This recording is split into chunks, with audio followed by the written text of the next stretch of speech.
Alrighty, good morning everybody. It is Thursday, November 30th, 2023. The last day of November here, and hopefully this is the end of this continual chop that we're dealing with. Yesterday, let's go do a quick review. Honestly, yesterday was pretty good, in terms of respecting our levels, in terms of expecting the market to continue to push lower because of our potential bearish divergence up off the highs. Some pretty cool stuff. So let's take a look. Market opened up here and we had a level on the chart. I added it. If you go back, I'm not going to pull up the chat room, but in the chat room about 10 minutes before we got up here, I told you guys 45.97 is going to be a really pivotal level to watch, right? And I told you if you were long, for instance, we got long here off the scaffolding out of the open here and got the bounce, or at least I did. And I told you guys as I got in this trade, you want to be aware of 45.97. That is the level we want to stay below to have a daily and weekly bearish signal. And will be a beautiful double top. And it's also an area of, I've been talking about this concept of supply and demand for whatever it's worth there, a lot of supply right in that part of the chart. So that's why I said if you're getting long here, make sure you take profit in front of that area. Well, where did the market make its high for the day? To the tick, right off 45.97. Okay, so essentially outside of the scaffolding level at 45.90 quarter, the next area we expected there to be trouble was 45.97. And that's exactly where we got the high of the day. So we basically have another day where the high of the day to the tick is one of the levels we gave you in the chat room. And then when it sold off, there were lots of opportunities here to get short off the back end of the FMA, off the back end of the 200, more sexily, or however you would word that, right off VWAP, right? Because as the market was failing from a level we wanted to see hold for our bearish bias, as it was failing from that level to the tick, we got back down through VWAP. We started to get down through the high the day before, and then this little bounce up was a nice 38% retracement of the sell-off from the high of the day all the way down. It was also this area of support from the pre-market session there, and it was VWAP. So that really was the moneymaker there yesterday because we got confirmation of, or at least a first confirmation of, the market continuing to remain in a bearish potential scenario, and we were breaking down through a lot of the critical levels and coming back to test the back end of the famous VWAP, right? So beautiful spot right there. In fact, the swing low here from just before the open was to the tick, the swing high, just a couple ticks above VWAP there. So interesting to note. And then what did I tell you guys would be the first area if we started pulling back that we wanted to see the bears get through to start to confirm, give us a stronger check mark for the bearish bias, right? And I told you we had the magenta line 62, we had the previous daily close at 64, and then technically, we do have the scaffolding pretty close by. So basically a little 4-point pocket I warned you guys as being the next area that would make sense for the bulls to jump in and push it higher. And that's why it's called the bearish first task zone, because ideally for our bearish bias, we wanted to see the bears get through there. Well, where did we get the largest bounce of the day? Right off the first bearish first task zone.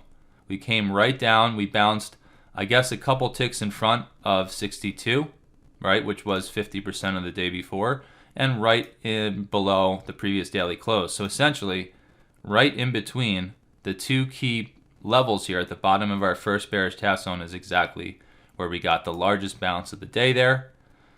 Came back up and failed right off the high of the day before. I mean, in terms of roadmap levels, it's literally ping pong. It's Groundhog's Day almost every time we come in here. This dotted line was an expected support area. So as the market was selling off, I did give you that and expected that could potentially be an area where there's a bounce. But as you can see, nothing really happened there. And so that level was done with. but we bounced and we stair-stepped this whole way. So some of you in the webinar yesterday, I'm sorry, we did talk about and review what happened here yesterday, but for everyone else who wasn't there, right to our first expected resistance, 45.97, came down, held the back end of VWAP, came down, held the back end of the high of the day before, came down a little bit more. So it was literally like a beautiful stair step down the ladder off of almost every roadmap level we watch. From there, we got a little peek down through the bear's first task zone, which again was probably the largest bounce of the day inside of this sell-off, and then got just a little bit lower there at the end of the day. So technically we did push to a lower low from where we opened the day before there, and even got down below the Globex low, right? So technically we did get a lower low. We also got a higher high. So again, the market is very choppy right now, and we didn't necessarily bounce at any type of predefined area, right? I didn't give you 45.55 or anything like that. So they came down and we got this bounce. If there's anything relevant in terms of price action there, but no levels that we gave you. So we didn't nail the low of the day, but we did nail the high of the day to the tick. And that was a major warning if you were in the chat room. Looking at what happened here in the overnight session, we are having a lot of trouble right at 50% of the previous day.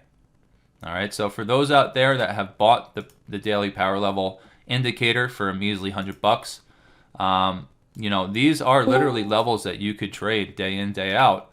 Not even worry about scaffolding, not even worry about some of the other stuff, and just orient yourself based on where we are in relation to the high, the low, and the halfway or midway point of that range. And then we've obviously got our proprietary Hopel, which typically will work really, really well. Sometimes it doesn't work at all. Sometimes it works, unbelievably. And that's just how most things happen with trading. So we're stuck here. Can't get through 50% of the previous week or previous day, at least for right now, right? We could be bouncing from the scaffolding. Interestingly enough, we held scaffolding here on the pullback, nearly to the tick.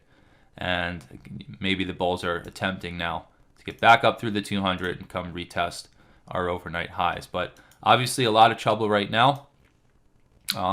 In terms of my play from VWAP, you guys can see we never really got away from VWAP to pull back and bounce, maybe right there, but super messy last night, right? So if you were trying to play every little play off the VWAP there, it probably would have been messy, though I don't think it really broke by more than about 1.5, 2 points on a lot of these rotations here. So in terms of playing VWAP last night, kind of a disaster, right? Even if you bought it from here, you didn't really get a lot of follow through, and then it came back, right? So kind of a mess in terms of that textbook pull back to the VWAP and bounce. But overall, still holding right off our key roadmap levels right now. So we'll see what ends up happening. That brings us here to our pre-market for this morning. And, heads up, we haven't left the range 45.55 to 45.76 for 5 or 6 days now, right? So in terms of our pre-market for this morning, it's probably not going to change that much. But let's go ahead and jump up